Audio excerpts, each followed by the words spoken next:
When the South seceded in 1861, the U.S. Postal Service stopped operations in the seceded states.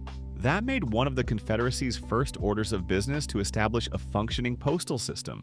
John H. Reagan was appointed as Postmaster General, and the Confederate Post Office began issuing its own stamps in October 1861. However, printing stamps was easier said than done.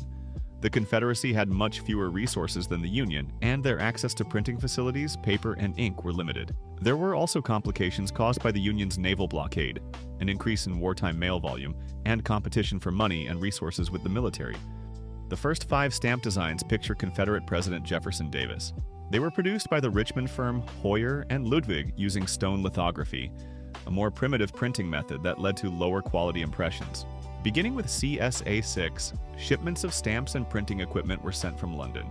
The newly acquired printing press was set up in Richmond, and the first stamps were printed by Archer and Daly using the plates, high-quality paper, and ink sent from England. CSA 8 was engraved by John Archer, originally of the American Banknote Company.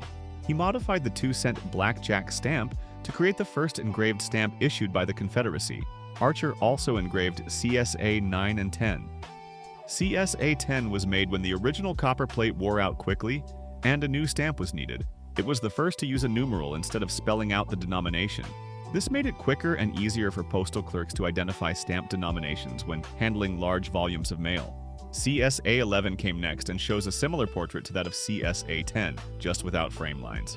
CSA 12 was printed by 2 different firms between 1863 and 1864, at the height of the Civil War. CSA 13 was printed primarily for use as currency. Although it technically covered the 20-cent overweight double letter rate on mail, postal use was rare. CSA 14 depicts John Calhoun and was planned to cover the 1-cent drop letter rate, but by the time the stamps arrived, the actual drop letter rate was 2 cents. The stamps were never used, and the entire supply of 400,000 wasn't discovered until the war was already over.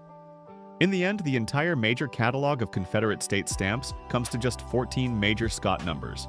Right now, we're offering all 14 at once along with this complimentary album with pages that make it easy to mount and display your stamps. By the way, did you know Mystic actually owns one of the printing presses that produced Confederate stamps? Let us know if you'd like a video on that next.